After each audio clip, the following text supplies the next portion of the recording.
এজন ট্ৰেক্সি ড্ৰাইভাৰে এটা সপোন দেখিছিল।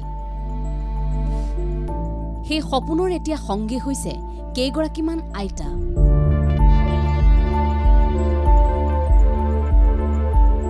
টেক্সি চলাই কৰা উপাৰ্জনেৰে আইতাসকলক যুৱকজনে দিছে ভৰণ পোষণ।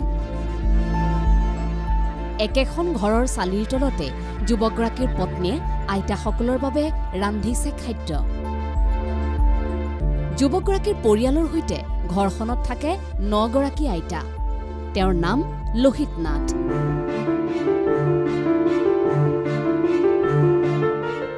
মহানগৰীৰ বামুণী মৈদামৰ লোহিত নাথৰ এটা সপোন বয়োবৃদ্ধ আইতাসকলক লৈ খুলিব এখন বৃদ্ধাশ্ৰম। 2020 চনতে পোখা মেলা সপোনটোক সাকাৰ ৰূপ দিবলৈ লোহিতে বামুণী মৈদামত তেতিয়াই খুলিলে এইখন বৃদ্ধাশ্ৰম। নাম দিলে বৃন্দাবন সেৱা আশ্ৰম।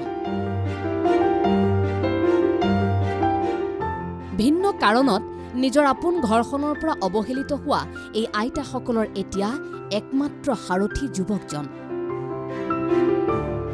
বামুণী মৈদামত এইখন বৃদ্ধাশ্ৰম খুলি একক প্ৰচেষ্টাৰে আইতাসকলৰ সম্পূৰ্ণ চোৱা-চিতাৰ দায়িত্ব লৈছে এই যুৱকজনে। বৃদ্ধাশ্ৰমখনৰ কথা লোহিতে ক'লে। যেতিয়াকৈ শেষত গৈ গাড়ী চলালোঁ, মই গাড়ী চলাই পেলাই তেতিয়া পিছত মই ভাবিলোঁ যে এনেকৈ আনক সহায় কৰাৰ কাৰণে কি কৰিব পাৰি। তেতিয়া কৰি থাকোঁতে শেষলৈ মোৰ তাত খবৰ আহে যে এগৰাকী আইতা পাইছিলোঁ আমাৰ চাৰিআলিতে বহি আছে বা এজন ককা। মই তেনেকৈ তেতিয়া অন্য আশ্ৰমত দিয়াৰ ব্যৱস্থা কৰোঁ। তেওঁলোকেনো কিমান ৰাখিব। তেতিয়া মই গাড়ীয়ে চলাওঁ। তেতিয়া মোৰ মনলৈ এটা ভাৱ আহিলে, যদি মই আজি এওঁলোকক যেতিয়া দেখা পাওঁ, আইতা মই দেখিছোঁ যে নহয় এওঁলোকক চাফা কৰিবলৈ ময়ো পাৰিম, আনে যেনেকৈ কৰিছে ময়ো কৰিব পাৰিম, তেতিয়াহ'লে মই কামটো কৰিব পাৰোঁ। টেক্সি চলাই যুৱকজনে পোৱা টকাৰে পৰিয়ালৰ লগতে আইতাসকলৰ কৰে ভৰণ পোষণ। নিজৰ সন্তানৰ হেমাহি বা আন কোনো কাৰণত ঘৰখনৰ পৰা আঁতৰি থকা এইসকল আইতাই লোহিত নাথৰ বৃন্দাবন আশ্ৰমত আনন্দ মনেৰে কটাইছে সময়। লোহিত নাথৰ কথা আইতাসকলে ক'লে।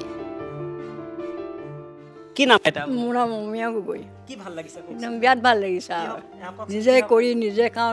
আমাৰ নিজৰ ল'ৰা আগতে ভাবোঁ, নিজৰ ধুই ৰাখে। তাৰপৰা বোৱাৰীজনী নিজৰ ছোৱালীগতে ভাবোঁ আমি। এখন নিজৰে ঘৰ খৰি ধৰি খালি নিজৰ ল'ৰা ছোৱালী নিচিনা ডাকলি হয় না, এয়ে ভাল। কেতিয়াবা ঘৰলৈ যাব খোজো, নিদিয়ে যাবলৈ।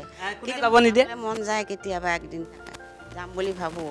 এই সুধিলে নালাগে যাব বুলি কয়, সেইটো কাৰণে অলপ বেয়া লাগে। আৰু এইখনে যে ঘৰ যে এইখনে আচল ঘৰ এতিয়া। আৰু লোহিত নাথৰ পত্নীয়ে নিজৰ ঘৰখনৰ লগতে আইতাসকলৰ বাবেও একেটা পাকঘৰতে ৰান্ধিছে খাদ্য। আজি ৰখাটো আমাৰ 4 বছৰমানেই হ'ল। আইতাহঁতক প্ৰথমতে আমাৰ ককাহঁত আছিলে, ককাহঁত থকাৰ পিছত আইতাহঁত আহিলে।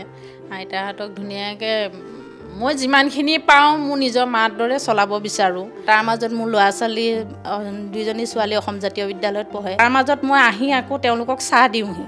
চাহ দি আহি আকৌ মই পাৰিলে দালিখিনি উঠাই থৈ যাওঁ, ভাতকেইটা উঠাই থৈ, ভাজিকণ তেওঁলোকক কাটিবলৈ দি থৈ যাওঁ। তাৰ পৰা আহি 8টা বজাত মই আকৌ লৰালৰিকৈ বনাই তেওঁলোকক দিবলৈ লগা হয়।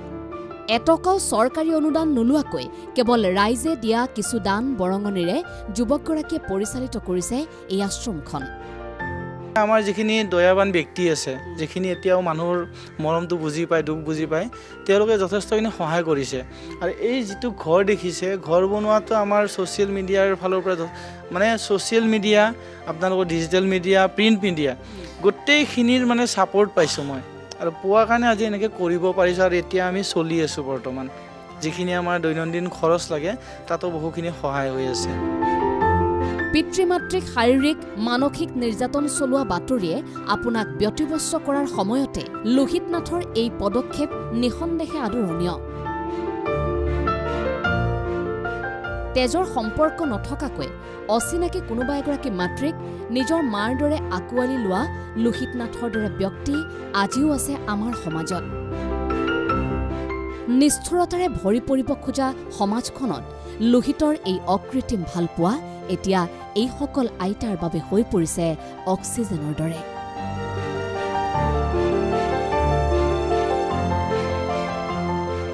ভিডিঅ' জাৰ্নেলিষ্ট হৰি বড়োৰ সৈতে মছফিক হুছেইনৰ ৰিপৰ্ট ND24।